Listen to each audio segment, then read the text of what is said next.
Halo, kita ketemu lagi di perkuliahan hari ini, perkuliahan History of Western Art, pertemuan ke-5 ya hari ini. Hari ini kita masih akan membahas tentang peradaban klasik. Kalau minggu lalu kita bahas tentang Yunani kuno, hari ini kita bahas tentang Romawi kuno. Tapi sebelum pembahasan, saya mau tunjukkan dulu tugas yang nilainya cukup baik. Yang ini karyanya Surya Cahyadi, main tentang prasejarah ya. Ini hasilnya cukup baik. Kalau dilihat dari sisi kontennya cukup lengkap. Kemudian kalau mind map itu sebetulnya yang dilihat adalah gimana sih kalian memberi struktur terhadap penjelasan kalian. Sehingga orang yang lihat tuh ngerti, oh ini kesini, ini kesini, ini kesini, ini kesini arahnya.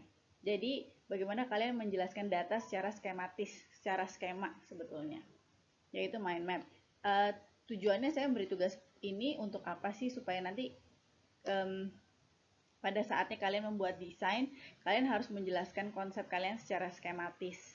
Nah, latihannya sebenarnya dari ini, udah ada datanya, kalian tinggal menjelaskan secara skematis itu seperti apa. Nah, ini salah satu contoh yang cukup baik ya, menjelaskannya dari bawah, kemudian makin lama ke atas, so ada panah-panahnya, jadi cukup jelas penjelasannya, kontennya juga cukup lengkap, dan secara visual juga layoutnya, penataannya baik, sehingga nilainya juga baik. Berikutnya ini punyanya Aurelia Angieta. Kalau ini yang TM2 ya, tentang Mesopotamia dan Ancient Egypt. Ini juga secara konten baik, kemudian struktur juga jelas ya. Si Mesopotamia yang mana, Ancient Egypt yang mana, walaupun ada juga yang mengerjakannya dibandingin langsung apple to apple gitu. Jadi arsitektur Mesopotamia langsung sama Mesir kuno, terus tulisan juga langsung dibandingkan, itu juga nggak masalah, boleh juga. Nah, yang ini secara kontennya baik, kemudian struktur penjelasannya juga jelas, baik. Kemudian yang terakhir visualisasinya juga sangat baik ya, sehingga nilainya juga baik. Nah, selain dua ini juga masih banyak sih sebetulnya hasilnya yang lain yang baik, yang dapat nilainya 90 atau 85 ke atas, tapi nggak saya kasih lihat semua ya, nanti jadi lama soalnya. Oke, kemudian berikutnya ini kuis kemarin yang dapat 100, cukup banyak. Ini dari kelas LA ya, nilai kan sudah kalian sudah dapat semua harusnya ya, sudah di email. Kemudian ini dari kelas LB, sama ya, cukup banyak yang nilainya 100. Nanti akan ada bonus poin untuk kalian. Kemudian oh ya, dari kuis ini ada satu soal yang lumayan banyak salah. Karena di presentasi saya memang tidak ada jawabannya. Di video seharusnya ada, tapi mungkin kalian nggak ngeh ya. Pertanyaan yang ini, pose patung di mana posisi tubuh saling berlawanan namun menyeimbangkan satu sama lain. Nah, yang ini jawaban yang benar adalah kontraposto. Kalau kalian ingat videonya, di videonya dijelaskan bahwa video yang BBC ya, dijelaskan bahwa ada satu periode di mana seniman Yunani mereka tidak puas dengan gaya-gaya patung yang kaku. Patung yang Mesir yang kaku, sehingga mereka mencoba mencari cara gimana sih caranya bikin patung mereka tuh kelihatan lebih hidup. Nah, salah satu caranya adalah dengan patung itu dibikin pose sedemikian rupa. Jadi nggak berdiri tegak tapi digerakin. Nah, salah satu cara menggerakkannya adalah pose patungnya satu kaki dibikin seakan-akan melangkah maju atau seakan-akan mau bergerak, tapi satu kaki dibikin seakan-akan rileks. Kemudian begitu juga dengan posisi badan tangan ya, tangannya seakan-akan satu bergerak, tapi satu lagi posisinya rileks. Kemudian pose patungnya dibikin arahnya saling silang. Jadi kepalanya dibikin ke kanan, nengoknya, tapi badannya, bahunya ke kiri. Terus nanti pinggulnya ke kanan, dan selanjutnya. Nah, ini disebut dengan posenya kontraposto. Jadi saling berlawanan sebetulnya. Kanan, kiri, atas, bawah. Tapi tetap seimbang terlihatnya. Nah, ini yang disebut pose kontraposto. Kenapa ini penting? Nanti pose ini tidak hanya muncul di seni Yunani soalnya. Nanti kita akan ketemu lagi sama pose kontraposto di seni rupa zaman-zaman berikutnya atau periode berikutnya ya. Jadi ini salah satu pose karya seni yang sangat penting yang perlu kalian ingat. Contrapposto namanya. Oke. Oh iya, satu lagi terima kasih atas feedback kalian. Cukup menjadi masukan buat saya. Ada yang memberi masukan tentang suaranya, ada yang tentang layarnya dan lain sebagainya, cukup memberikan masukan. Mudah-mudahan video saya bisa lebih bagus ya, bisa lebih bermanfaat lah untuk kalian. Oke, kalau sudah kita akan lanjutkan ke materi ini. Kemarin minggu lalu udah ke materi Romawi kuno. Nah, asal muasal bangsa Romawi kuno adalah bangsa Etruskan yang mendiami bagian tengah Italia. Pada abad ke-9, pada abad ke-6 mereka menguasai sebagian besar bagian utara dan tengah Italia. Namun kota-kota ini tidak pernah membentuk suatu negara besar ataupun kerajaan. Sehingga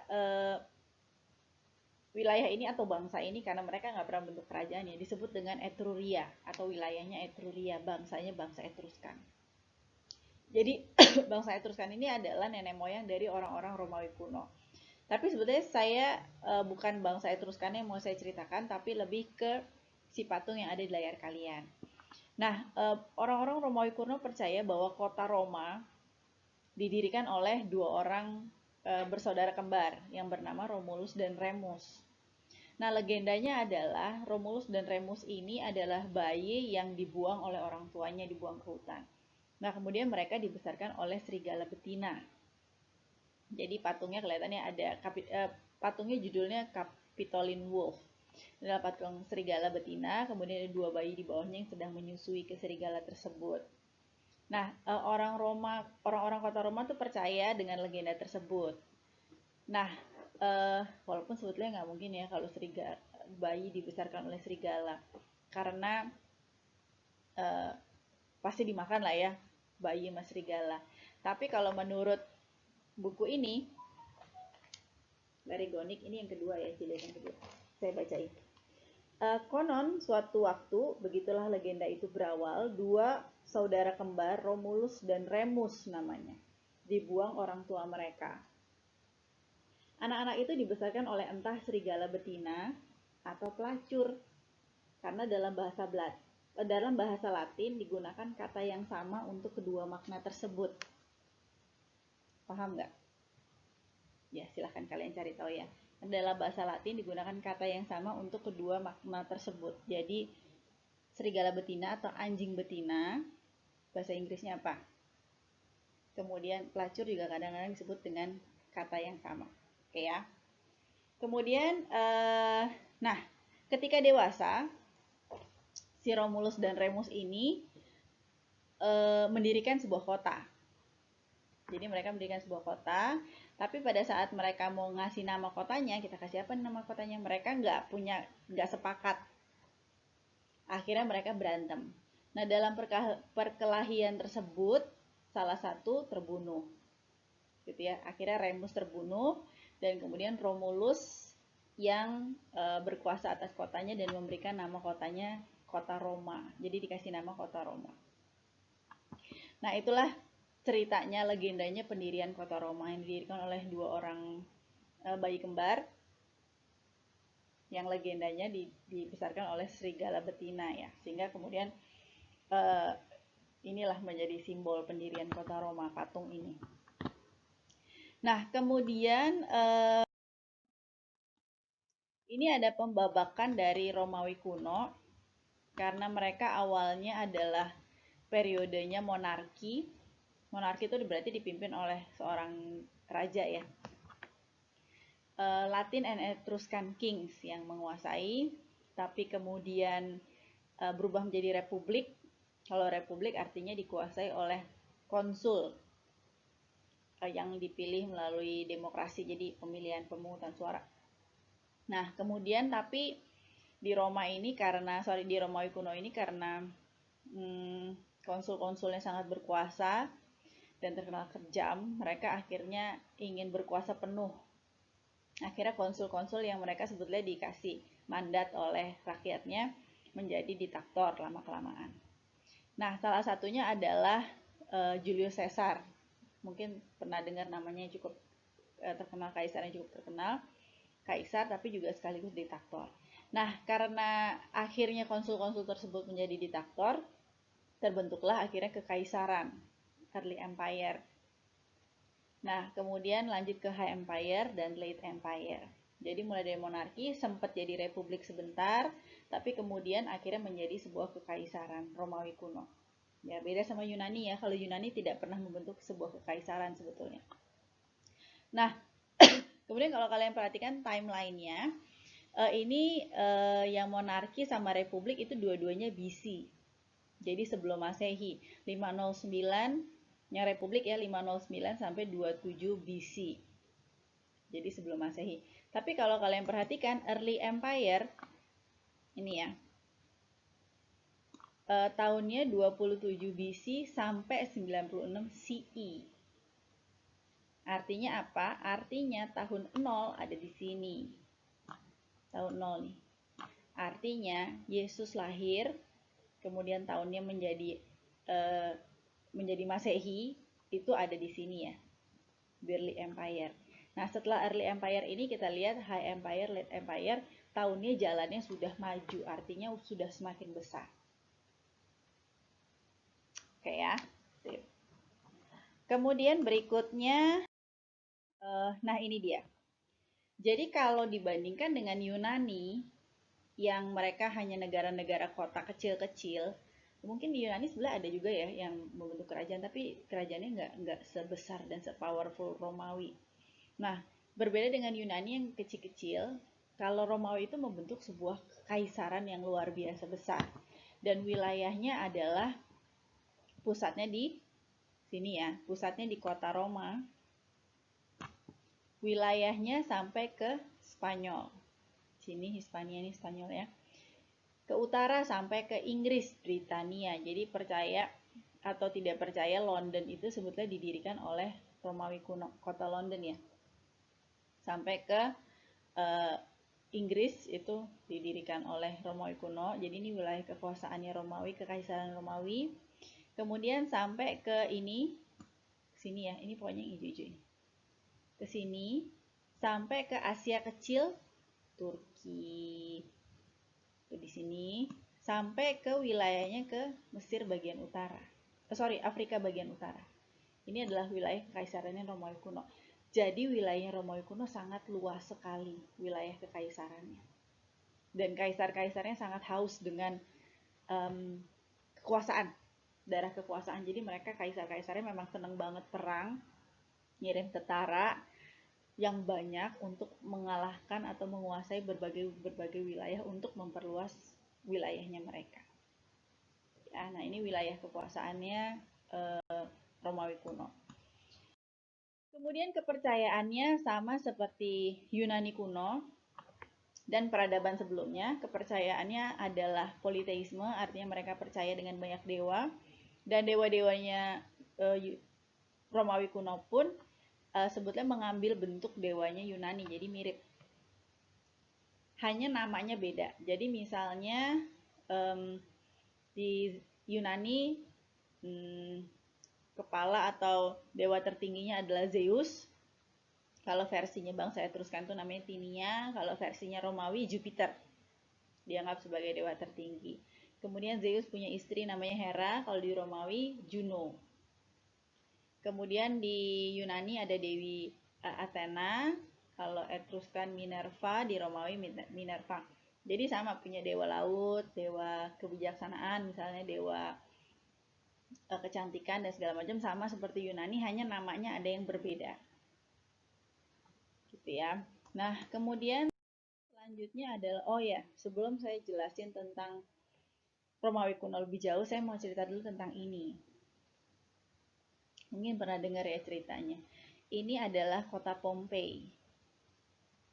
Nah, ceritanya adalah pada 24 Agustus tahun 79, jadi ini setelah Masehi ya. Sebuah gunung di wilayah Romawi kuno, yaitu Gunung Vesuvius, salah satu gunung berapi di dataran Italia, meletus. Banyak kota-kota makmur yang berada di sekitar gunung tersebut, termasuk kota Pompei. Kemudian yang lain ada kota Herculaneum. itu terkubur dalam waktu sehari saja. Nah, jadi gini ceritanya. Di kota Pompei itu adalah kota di kaki gunung. Nggak cuma kota Pompei, ada beberapa kota-kota lain yang lokasinya di kaki gunung Vesuvius. Dan ini adalah kota yang sangat makmur. Banyak orang kaya di situ, perdagangannya lancar gitu ya. Terus banyak orang kaya di situ, banyak villa-villa. Kalau rumah-rumah orang kaya disebutnya villa. Kemudian, tapi ada yang bilang bahwa orang-orang di kota Pompei ini banyak dosanya. Karena mereka suka pesta-pesta, mereka suka berjudi, kemudian mereka suka main perempuan dan segala macam. Pokoknya mereka saking mereka nggak percaya dengan, bukannya nggak percaya dengan dewa-dewa ya, mereka nggak nganggep lah dewa-dewa itu, walaupun udah diperingatin bahwa jangan berbuat dosa nanti dewanya marah gitu dan segala macam, mereka nggak peduli. Jadi mereka tetap berfoya-foya, bersenang-senang orang-orang di Pompei ini. Nah, oleh karena itu mereka dihukum ceritanya sama mereka dihukum sama dewa. Nah, waktu itu mereka dibilangin si orang-orang di kota-kota di kaki gunung Vesuvius ini bahwa udah ada getaran-getaran kan, kalau gunung berapi kan nggak mungkin tiba-tiba meletus gitu kan, pasti kan ada tanda-tandanya. Nah, ada tanda-tanda bahwa gunung tersebut akan meletus.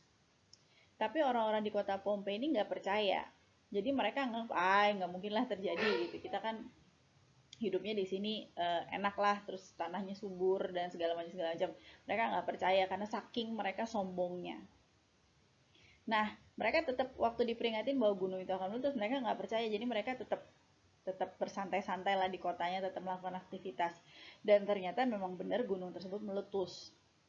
Dan meletusnya besar, dalam waktu sehari kota tersebut akhirnya terkubur rata dengan tanah. Benar-benar terkubur, orang-orangnya di dalamnya terkubur, pokoknya semuanya blas segitu terkubur. Nah, kemudian situs ini atau area-area kota ini tidak pernah terganggu selama 1700 tahun. Jadi ya udah gitu, terkubur aja semuanya di situ. Nah, situs ini atau wilayah kota Pompei ini kemudian ditemukan kembali pada abad ke-18. Jadi 1700 kemudian, ini kan abad pertama ya ceritanya ya, 24 Agustus tahun 79. Kemudian ditemukan kembali pada abad ke-18 oleh, kita bisa bilang lah, arkeolog atau ilmuwan-ilmuwan modern lah. Mereka menggali lagi kota-kota ini. Kota-kota yang ada di wilayah kaki gunung Vesuvius. Nah, begitu digali, masih banyak rumah-rumah Romawi kuno tuh yang masih utuh. Sehingga akhirnya kita jadi bisa belajar banyak mengenai sejarah Romawi kuno, dari mana, dari kota-kota yang terkubur di daerah kaki gunung Vesuvius ini, gitu ya. Dan nanti kemudian pada abad ke-18, pada saat kota-kota ini digali, kemudian ditemukan banyak-banyak artefak lah, arsitektur lah, pokoknya banyak kebudayaan Romawi kuno yang sudah hilang, ditemukan lagi. Gaya-gaya yang muncul, gaya-gaya yang ada di Romawi kuno ini nantinya jadi tren. Tapi nanti ya kita bahas nanti, begitu kita sampai ke abad 18, nanti kita akan bahas lagi mengenai kota Pompei. Nah, sebelum saya lanjutkan, saya mau kasih lihat beberapa foto ya. Ini Gunung Vesuviusnya ceritanya. Nah, ini ilustrasi bagaimana pada saat itu Gunung Vesuvius meletus, kemudian dan mengubur kota Pompei dalam sehari gitu, tiba-tiba langsung terkubur. Kemudian ini kota Pompei yang sudah digali, jadi udah digali lagi. Sekarang sih udah kayak kota biasa ya bentuknya, cuman ya kita bisa lihat aja peninggalan-peninggalan Romawi kuno yang umurnya sekitar 2000 tahun gitu ya, ada di sana, masih ada. Kemudian ini bentukan rumah-rumahnya, bangunannya, kemudian jalanannya. Kalau kalian lihat ya, ini jalanannya bentuknya agak aneh ya, ada ini. Nah, kira-kira buat apa nih? Coba kalian cari tahu ya, ini pijakan ini buat apa nih? Kemudian zebra cross mungkin ya. Nah, coba kalian cari tahu. Kemudian berikutnya, saya hapus dulu.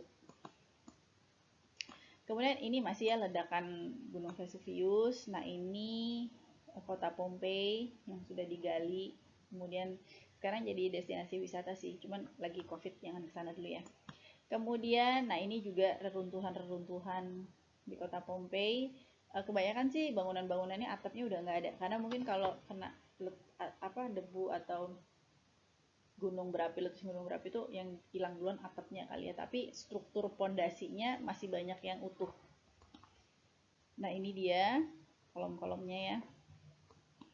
Kemudian ini kotanya, kota Pompei. Jadi kalian bayangin ini benar-benar satu kota terendam gitu, nggak terkubur. Kalau diperhatikan atap-atapnya banyak yang hilang, tapi kolom-kolomnya setengah masih ada, pondasinya sih masih banyak yang masih ada. Kemudian nah ini kolom-kolomnya, ini bagian dari rumahnya. Nah ini adalah manusia-manusia yang ikut terkubur di ya itu ya, karena akibat dari letusan gunung berapi ya, mereka ikut terkubur di dalam kotanya mereka karena mereka nggak sempat melarikan diri. Kemudian ya kalau kalian mau nonton filmnya ada tuh, Pompei. Sebenarnya nggak terlalu bagus juga sih filmnya, cuman bolehlah kalau buat dapat bayangan sedikit yang mengenai kejadian di Pompei pada saat itu. Nah kemudian ini ya, mereka yang mungkin mau menyelamatkan diri tapi terus akhirnya nggak bisa, terkubur juga akhirnya di sana. Terus ya jadi beku sih akhirnya, jadi kayak batu ya, jadi batu seperti ini. Ini juga, ini bahkan binatang pun sama ya, jadi casting gitu, jadi kayak mengeras jadi batu. Nah ini rumah-rumahnya. Jadi kalau mau lihat rumah yang Romawi kuno orisinil gitu ya, originalnya kayak apa, yang belum tersentuh modernisasi atau belum tersentuh selama 2000 tahun ya, yang ini yang ada di Pompei ini. Nanti kita bahas lebih lanjut ya tentang rumah-rumahnya ini, saya mau kasih lihat sekilas aja. Nah ini rumah-rumahnya, ini interiornya seperti ini, banyak lukisannya di dinding. Dulu belum ada wallpaper ya, jadi kalau mau menghias dinding ya dilukis. Kemudian ini juga, nah nanti pada saat Pompei digali kemudian ditemukan kembali oleh saintis-saintis modern dan arkeolog modern, gaya-gaya rumah seperti ini nanti jadi ngetren di Eropa. Nanti kita lihat ya, abad ke-18. Kayaknya itu setelah UTS ya akan kita bahas. Jadi gaya-gaya interior seperti ini nanti ngetop di Eropa. Nah, kemudian ini lukisan yang ada di salah satu dinding di rumah di Pompei. Portrait of a Husband and Wife. Kalau kalian lihat lukisan ini, dan kalian bandingkan ya dengan yang punyanya punyanya Mesir kuno. Gimana kira-kira perkembangan seni rupanya? Kelihatan ya perkembangannya. Bagaimana bangsa Romawi kuno itu ya dari Yunani, kemudian Romawi kuno, perkembangan seni rupanya dari yang di Mesir 2 dimensi, terus angle-nya suka-suka mereka, sampai kemudian Yunani yang mereka mau mencapai tingkat realistis tertentu supaya mirip dengan aslinya, sampai ke sini. Ya, jadi ini sudah sebenarnya seni rupa sudah sampai pada puncaknya sih. Ini pada lukisan ini ya kelihatan, karena lukisannya real banget. Walaupun dia 2 dimensi, tapi mereka sudah mulai mengenal kedalaman. Jadi lukisannya kelihatan ada volumenya melalui teknik bayangan, pokoknya udah mulai mengenal kedalaman ya, jadi kelihatan ada shadowingnya. Terus mungkin sedikit banyak udah ada perspektif, walaupun mereka belum paham perspektif bener sih, tapi saya rasa mereka sudah mulai mengerti volume, sudah mulai mengerti bagaimana melukis di bidang 2 dimensi tapi lukisannya kelihatan jadi 3 dimensi ya. Oke. Saya mau kalian inget lukisan ini, jangan pernah dilupakan ya, inget lukisan ini, karena di pertemuan minggu depan kita akan kembali ke lukisan ini. Jadi diingat ya, lukisan yang ada di Pompei, Husband and Wife. Oke, kemudian itu tadi tentang Pompei ya, saya sekilas aja tentang Pompei. Di bawah arahan Appius Claudius, seorang konsul sekaligus insinyur, Roma membangun jalan militer. Mereka yang pertama. Kemudian ada jalan Appius Aqueduct dan Circus Maximus, arena pertandingan kereta. Nah, terus si mbak-mbak ini bilang ya, nah mungkin kita nggak jago berfilsafat seperti orang Yunani. Karena orang Yunani, kalau saya tanya tokoh Yunani yang terkenal, pasti yang ada di benak kalian Plato, Aristoteles, Socrates, Archimedes. Mereka adalah filsuf dan penemu. Tapi kalau saya tanya tokoh Romawi yang kalian tahu, pasti yang ada di pikiran kalian adalah Julius Caesar, Kaisar Nero mungkin, Kaisar Brutus. Jadi yang ada di bayangan kalian atau memang tokoh-tokoh terkenal adalah kaisar-kaisar. Dan kaisar Yunani terkenal, kaisar Romawi kuno terkenal kejam. Kejam, terus diktator gitu ya. Mereka terkenal akan hal-hal tersebut. Jadi kaisarnya tuh berkuasa lah. Mereka terus terkenal kejam, suka perang dan lain sebagainya. Sedangkan Yunani terkenalnya sama filsuf, orang-orang yang pintar. Nah, terus si mbak ini bilang lagi, mungkin kita memang tidak jago berfilsafat, tapi sudah pasti kita hebat dalam perang dan pembangunan. Nah, kita lihat ya, apakah memang benar mereka jago dalam pembangunan dan perang. Kita lihat arsitekturnya. Desain arsitektur kebudayaan Romawi kuno banyak meniru dan mengambil bentuk Yunani kuno. Kita lihat ya. Nah, ini adalah rumah-rumahnya. Memang kurang lebih sama sih kayak rumahnya Yunani kuno.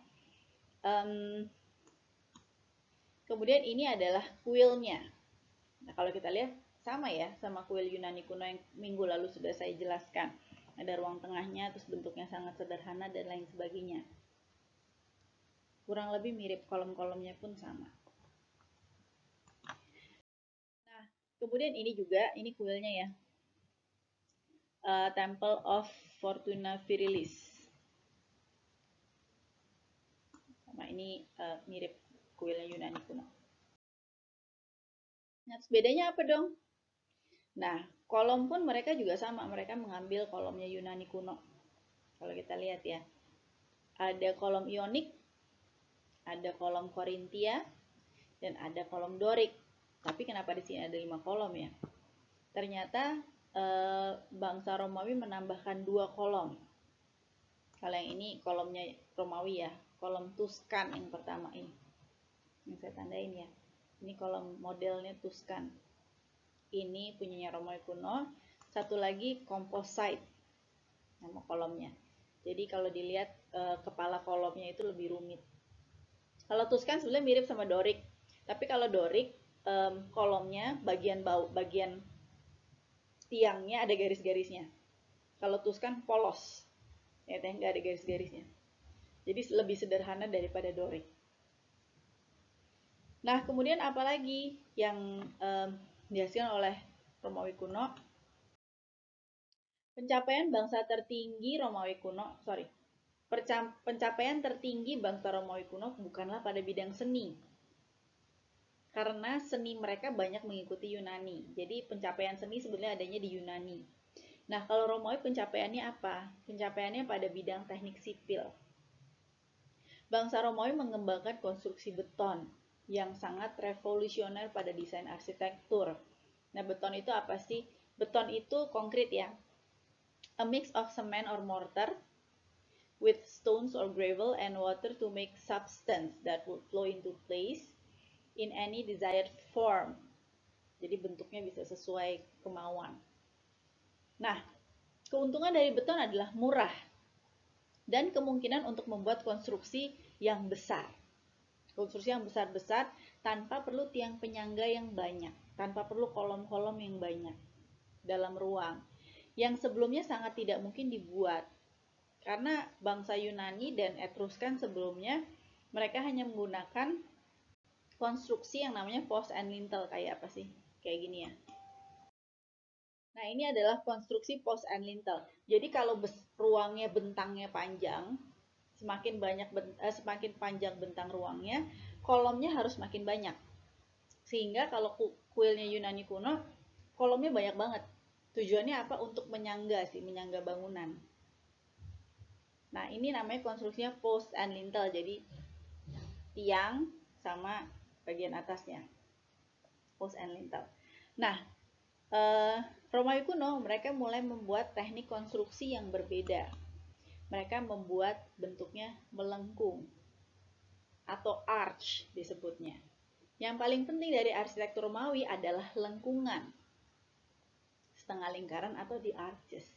Jadi kalau kalian lihat bangunan yang bentuknya setengah lingkaran, kolom-kolom atas setengah lingkaran, itu adalah bangunan Romawi kuno. Sebelum Romawi kuno nggak ada bangunan begitu. Ya. Nah, dengan bentuk setengah lingkaran ini, konstruksinya jadi semakin kuat dan bisa menyangga bangunan lebih besar sih sebetulnya. Jarak kolomnya bisa lebih jauh. Tinggal ininya aja, archesnya aja yang diatur. Ya. Jadi salah satu ciri khas dari bangunan Romawi kuno adalah setengah lingkarannya. Oke, kita lanjutkan ya, Roman arch disebutnya. Nah, dengan setengah lingkaran ini mereka bisa membangun bangunan-bangunan yang besar, besar banget, yang massive buildings lah, yang bangunan-bangunan besar yang sebelumnya mungkin tidak mungkin dibuat oleh bangsa Yunani kuno. Seperti ini contohnya yang sebelah kiri, ini jembatan ya. Ada setengah lingkarannya, kemudian yang sebelah kanan disebut dengan Pondugar. Kemudian sebetulnya bangsa Romawi kuno juga karena mereka suka perang ya, dan mereka kalau perang itu mereka nggak cuman, kalian bayangin ya kalau Romawi kuno perang, mereka nggak cuma ngirim pasukan perang, nggak, tapi kan mereka harus ngirim pasukan, perbekalan, persenjataan dan segala macam. Dan mereka harus berpikir mereka harus mentransport sebanyak orang, satu berbatalion-batalion orang tuh dalam waktu yang lebih cepat. Sehingga mereka mulai bikin jembatan-jembatan nih kayak gini ya, supaya transportasi itu bisa lebih cepat, bisa lebih efektif lah, efisien. Jadi mereka mulai bikin jembatan-jembatan yang mungkin kalau pada konstruksinya post and lintel agak susah karena mereka harus bikin tiang yang banyak.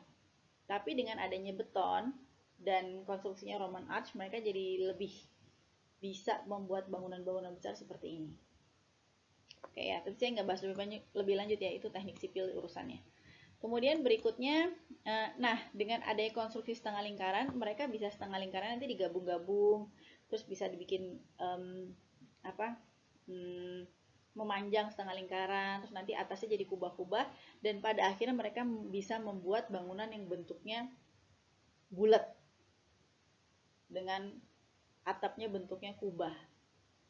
Ya, seperti ini yang paling bawah sebelah kanan ya. Nah, kemudian mereka bisa membuat bangunan ini. Jadi kalau sebelumnya bangunan bentuknya kotak dengan variasi formula yang sangat sederhana, bangsa Romawi berhasil membuat bangunan yang bentuknya lingkaran.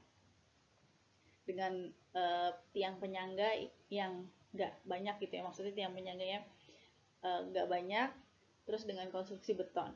Nah, ini adalah Pantheon. Jangan salah ya, kalau yang Yunani punya Parthenon, kalau yang ini Pantheon. Bangunan melingkar, kemudian atasnya kubah, atapnya kubah. Tapi karena ini adalah bangunan kuil, mereka ingin mempertahankan bentuk kuil tradisional, sehingga bagian depannya kayak kuil Yunani kuno biasa, bagian depannya ya, bagian terasnya, tapi kemudian bagian dalamnya atau bagian selanya itu bentuknya lingkaran. Kita lihat ya. Nah, ini dia. Pantheon berarti Temple of All Gods, dibangun pada masa pemerintahan Caesar atau Kaisar Hadrian. Nah, bedanya kalau sebelumnya kuil itu adalah rumah dewa, satu kuil untuk satu dewa, tapi di Pantheon Temple of All Gods, artinya semua dewa ada di sana patungnya. Jadi nggak cuma satu patung atau satu dewa yang di rumahnya di sini gitu ya, tapi banyak dewa. Kita lihat ya bagian dalamnya kayak apa ya. Namun pada zaman awal Kristen dirubah fungsinya menjadi gereja. Kalau sekarang jadi bangunan bersejarah sih ya, ini masih ada sih di Roma. Nah, bagian dalamnya seperti ini. Kalau dilihat ada patungnya, jadi ini patungnya banyak di dalam bangunan. Kemudian di atasnya ada lubang cahaya disebut dengan oculus, lubang cahaya matahari. Karena kalau kalian ingat di kuil Yunani kuno atau di kuil Romawi sebelum Pantheon ini, kan ruangnya memanjang tanpa jendela ya, jadi nggak ada jendelanya. Ini pun sama sebetulnya, Pantheon nggak ada jendelanya. Jadi sinar mataharinya datangnya dari mana? Dari atas. Dari ini, dari lubang ini. Dari lubang ini. Disebut dengan oculus.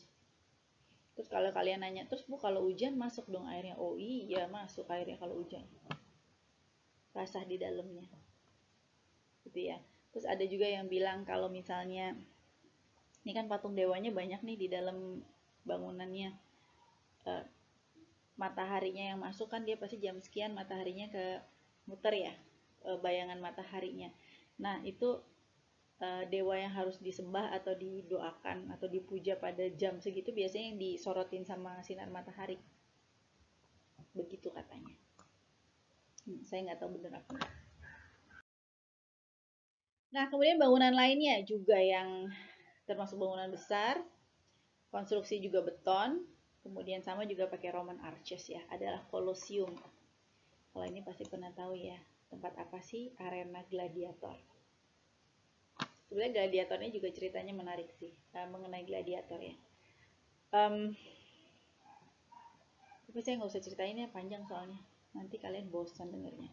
Nah ini adalah arena gladiator. Kemudian gladiator itu sebetulnya pertarungan ya, entah manusia sama manusia, bukan manusia, budak biasanya yang dipertarungkan di sini, budak dengan budak atau budak dengan binatang. Dan ini acaranya biasanya ajang yang sangat diminati oleh orang Romawi kuno. Jadi kalau dibandingin sama Yunani, Yunani kan senang berfilsafat, teater gitu ya. Kalau mereka senangnya gladiator. Jadi bayangin ya, kalau saya sih bayangin orang Romawi kejam ya, karena mereka sukanya yang perang-perang begini. Dan ini tuh jadi ajang mereka sambil nonton gladiator, mereka sambil pesta, sambil judi, sambil mabok, minum anggur dan segala macam. Dan mereka menikmati, semakin banyak darahnya makin happy mereka, si orang Romawi. Ngeri ya. Tapi kembali lagi ke bangunannya. Bentuk Kolosium ini sebetulnya akhirnya menjadi model bentuk arena zaman sekarang, arena olahraga. Karena kalian lihat kebanyakan arena olahraga, stadion ya, stadion bentuknya bulat. GBK bentuknya bulat ya, stadion bola banyak lah yang bentuknya bulat, jadi arena bentuknya bulat. Sebenarnya mengambil dari ini ya, cikal bakalnya sih dari Kolosium ini. Nah ini lebih dekat, nggak dekat juga sih dari atas. Nah ini yang lebih dekat ya, jadi kalau kalian lihat arenanya di atas ini udah kebongkar sih. Kemudian bagian bawahnya itu ada sel-sel penjara. Jadi budak-budaknya, binatang-binatang biasanya ditaruh di ruang bawah tanah, di sel-selnya. Kemudian pada saat mau di pertandingan mereka baru naik ke atas ke arenanya. Oke ya, ini Kolosium. Nah ini juga Kolosium dibangun pada masa pemerintahan Vespasian 70 sampai 80 CE, ini artinya setelah Masehi. Eksteriornya menggunakan 3 tipe kolom yang berbeda. Ionia, Doria, dan Korintia nih, kalian lihat ya, ini Doria. Atasnya Ionia. Atasnya lagi Korintia. Kemudian memuat hampir 50.000 orang. Jadi besar sih. 50.000 ya, kalau mahasiswa BINUS aja 30 ribuan. Kalian bayangin ya, itu aja banyak banget ya. Tambah 20.000 lagi. Pokoknya banyak nih orangnya. Nggak kebayang saya seberapa banyak. Nah, berikutnya adalah bangunan sekuler. Bangunan sekuler adalah bangunan yang tidak ada hubungannya dengan kepercayaan ya, atau agama. Nah, sebetulnya tadi Kolosium termasuk bangunan sekuler sih. Yang ini adalah bangunan sekuler berikutnya, yaitu Roman Basilika. Kalau kalian bertanya, Bu, kok Basilika bukan bangunan kepercayaan sih? Nanti itu ada ceritanya lagi ya, kenapa. Nah, Basilika itu apa? Basilika adalah aula besar yang digunakan untuk ruang pengadilan. memiliki area tengah atau disebut dengan naf. Ini ya area tengahnya, yang bagian pink ini warnanya. Nah, ini untuk menampung masyarakat yang terlibat pada proses pengadilan. Jadi misalnya ada saksi atau terdakwa atau cuman mau nonton pengadilan, mereka akan ada di area yang merah ini, yang pink.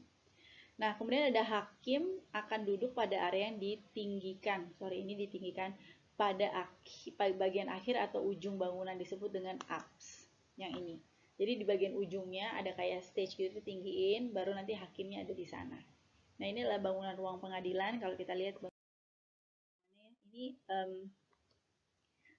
yang masih ada peninggalannya di Roma, Basilica of Maxentius and Constantine, ini di Roma, walaupun udah tinggal reruntuhan ya.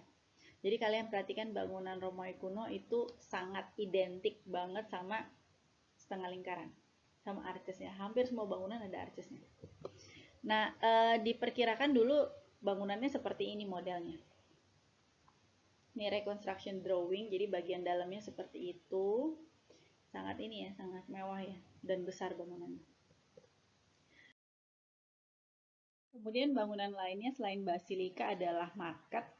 Sebenarnya nggak pasar juga sih, tapi lebih kepada pusat perdagangan kali ya. Ini disebut dengan Trajan's Market, tempat orang-orang berkumpul melakukan transaksi perdagangan. Sering juga disebut sebagai the first mall, sebagai pusat perbelanjaan, karena memang bangunannya besar ya, nih yang sebelah kanan.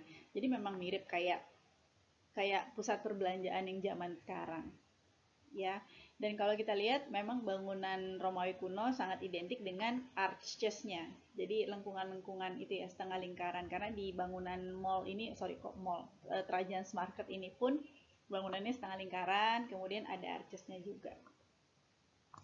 Nah, selain itu juga ada Roman Bath. Ini adanya di Inggris, karena memang London itu adalah kota yang didirikan oleh orang Romawi kuno.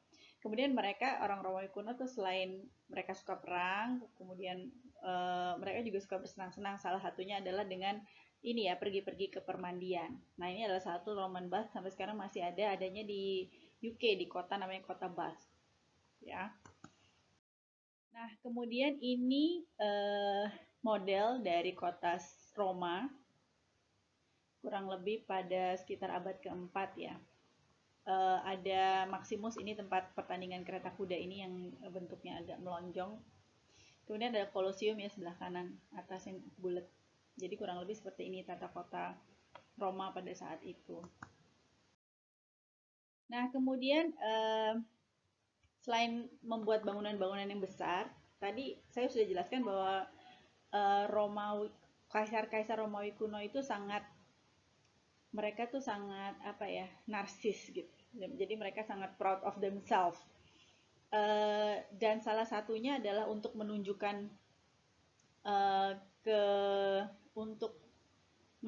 keberhasilan mereka. Misalnya mereka sudah berhasil menguasai suatu wilayah atau sudah berhasil meluaskan wilayahnya, mereka akan membuat sebuah bangunan untuk celebrate atau untuk merayakan kemenangannya mereka. Nah, bangunannya apa? Salah satu contohnya adalah ini, Arch of Constantine, atau disebut dengan gerbang kemenangan. Kalau ya atau Arch of the Triumph ya, disebutnya gerbang kemenangan. Jadi mereka akan membuat bangunan-bangunan untuk memperingati kemenangan mereka. Nah, contohnya seperti ini gerbang kemenangan yang dibuat oleh Kaisar Konstantin pada saat berhasil menguasai suatu wilayah.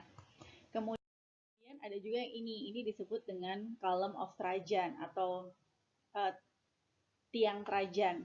Yang ini didirikan oleh Kaisar Trajan sama untuk memperingati kemenangan pasukannya mengusir atau menguasai bangsa Dacia. Jadi ada bangsa Dacia di Eropa yang kemudian berhasil dikuasai oleh Romawi pada masa pemerintahannya Kaisar Trajan. Nah, kolom ini tinggi ya, jadi tiang tinggi banget.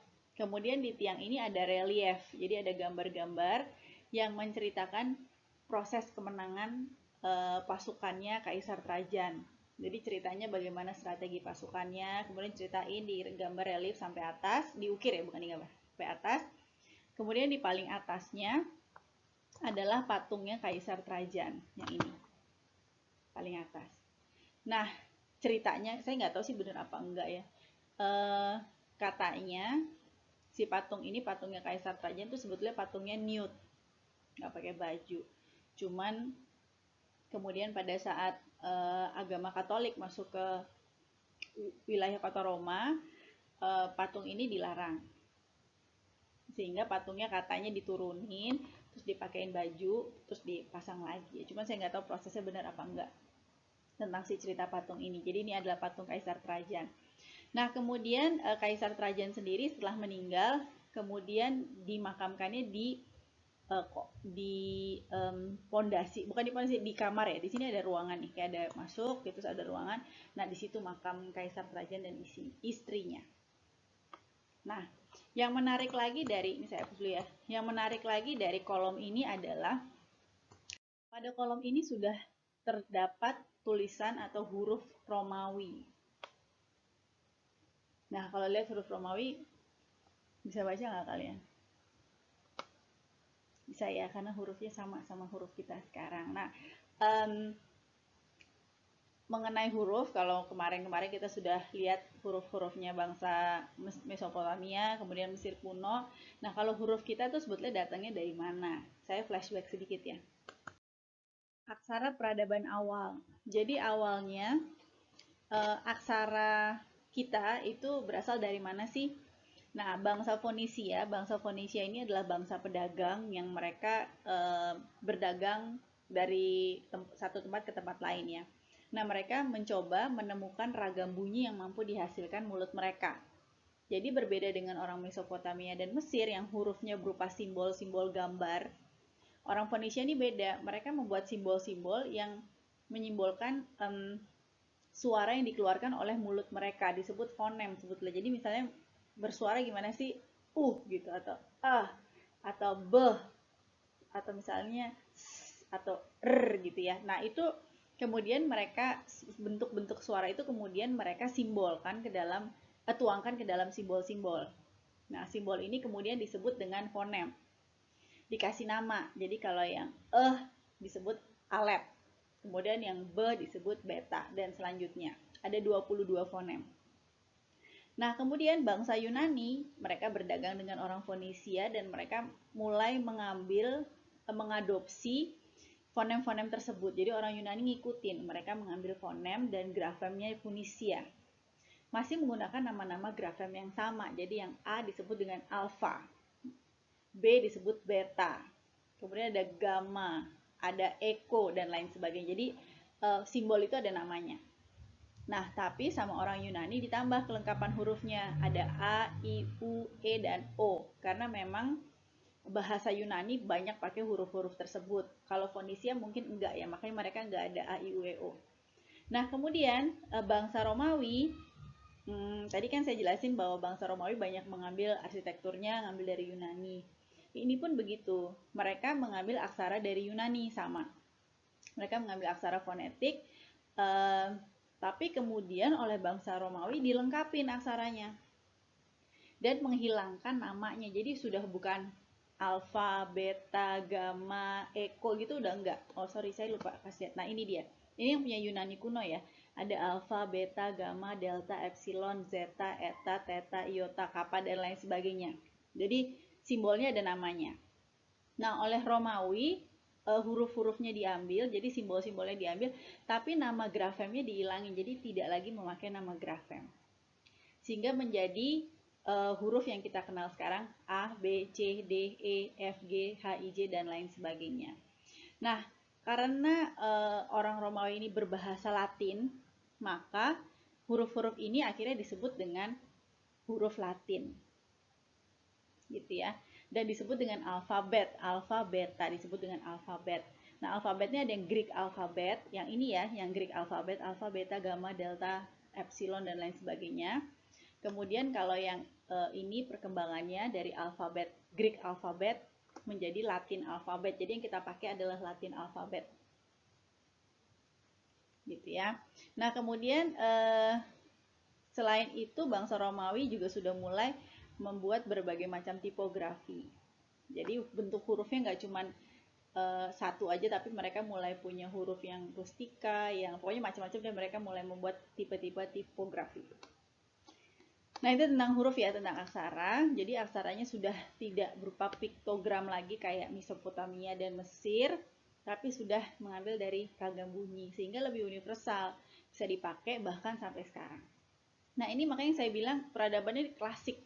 Kenapa? Karena memang yang mereka hasilkan pada saat itu masih kita pakai sampai sekarang, dan masih menjadi bagian penting dari kehidupan kita di zaman modern ini.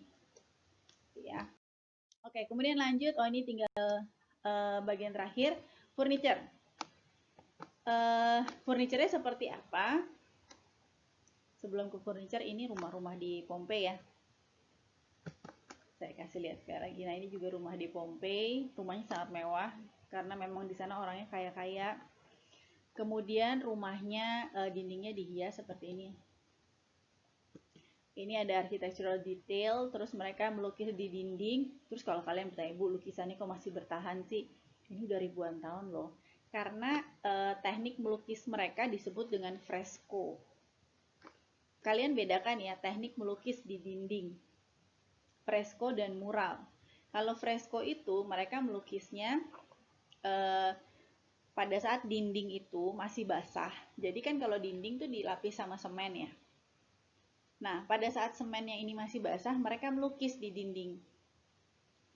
Pakai cat lah, melukis pakai cat. Nah, kemudian si cat lukisan dan semen ini kering bersamaan. Sehingga lukisannya bertahan sangat lama. Jadi, ratusan tahun lukisannya masih bertahan.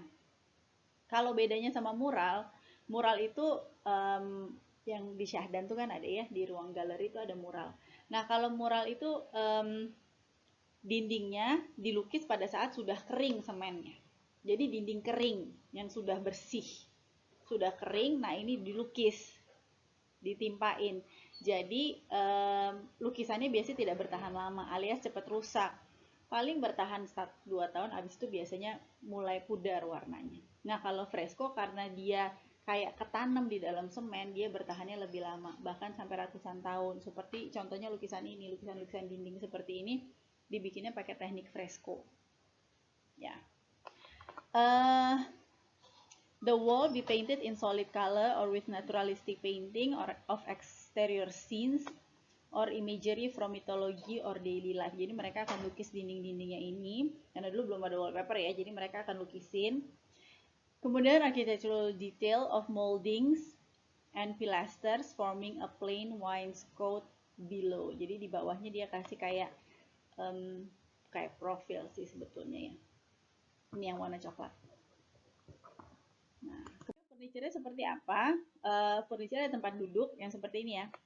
Thrones, kursi yang diperuntukkan untuk dewa. Seperti ini contohnya. Atau pendeta biasanya duduk di kursi-kursi seperti ini. Kemudian ada kursi chair, kursi biasa sih ini. Disebut dengan katedra, bentuknya mengikuti bentuk klismos pada Yunani kuno. Kemudian bagian punggungnya terkadang melengkung tajam. Gimana ya caranya duduknya? Bagian punggungnya tuh lengkung. Nah, selain katedra ada juga yang seperti ini. Ini kadang-kadang disebut dengan wicker chair karena terbuat dari anyaman. Jenis kursi yang lebih ringan, lebih sederhana, kebanyakan terbuat dari anyaman. Bentuknya juga punggungnya melengkung. Nanti di zaman berikutnya ada disebut dengan tube chair yang kayak seperti ini. Nah, kemudian ada juga stool. Nah, ini yang penting. Stool merupakan perlambangan atau simbol dari seseorang sebagai kursi kehormatan dari seorang pemimpin atau pejabat atau kaisar. Sering disebut dengan curul seat atau sella curulis. Nah, untuk sella curulis ini sangat penting karena ini kursi yang melambangkan kekuasaan. Jadi biasanya kaisar atau pejabat, konsul gitu, mereka duduknya di kursi seperti ini, kursi stool.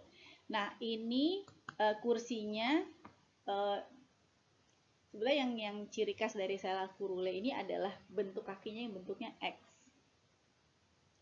Bentuknya X bisa dilipat kursinya.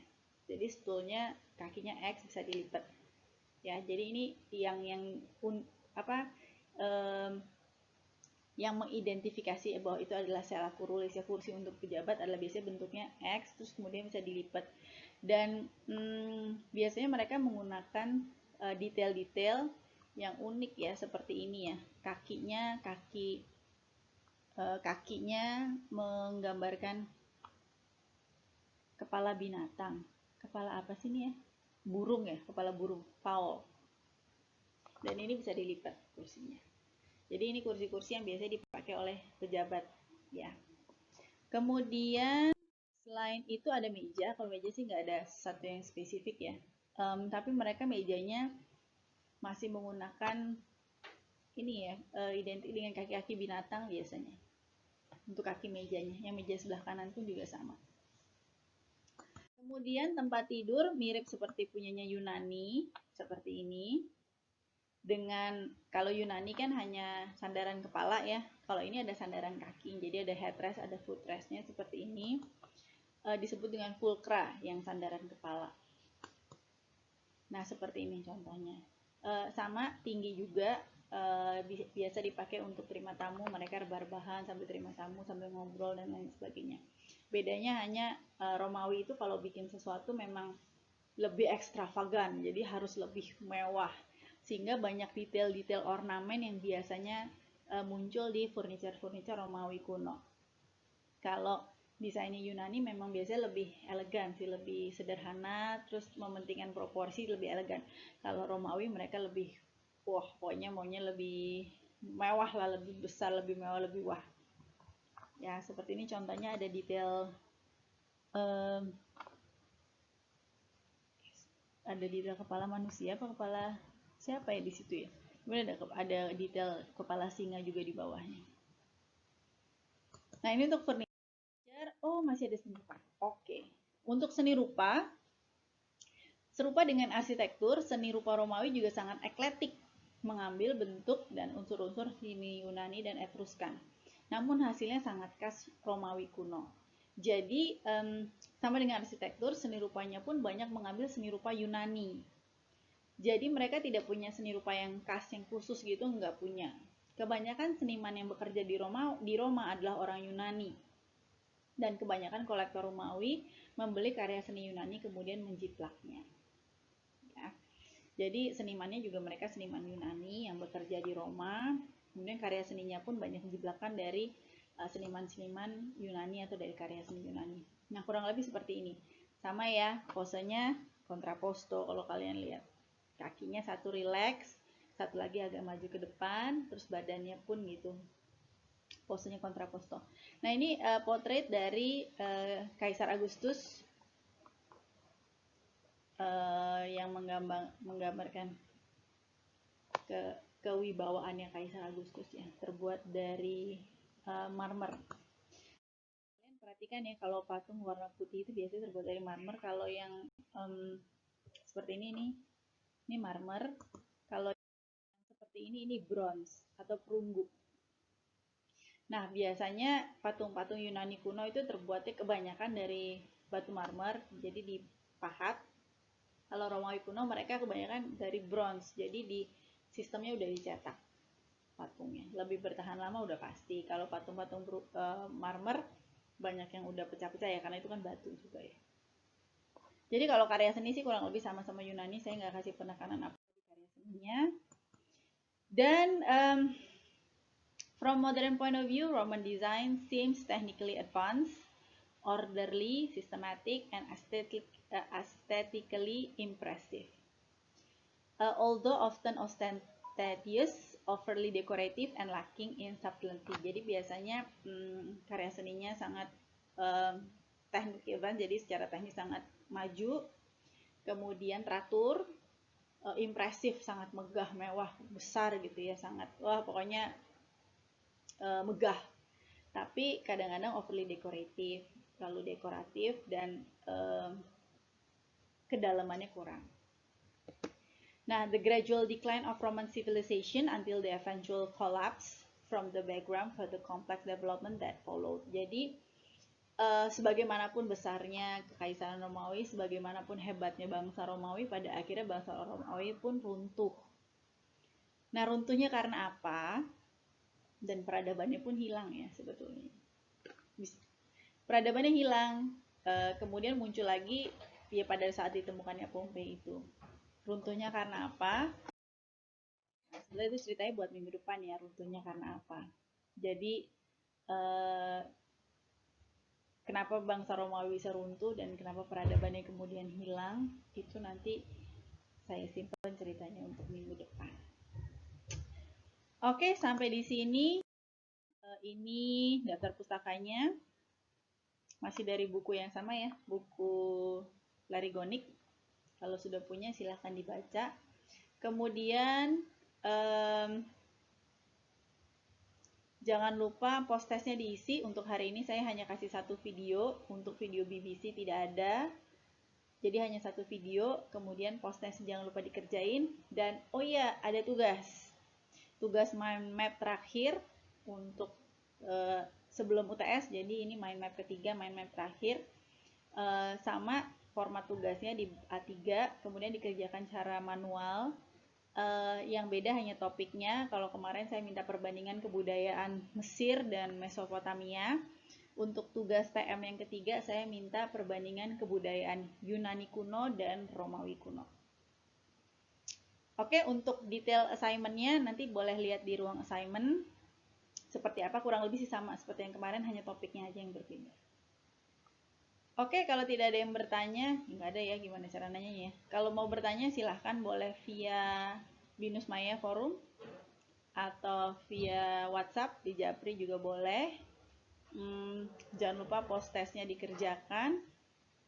Saya tutup sesi perkuliahan kelima. Sampai di sini, kita ketemu lagi di pertemuan selanjutnya. Thank you.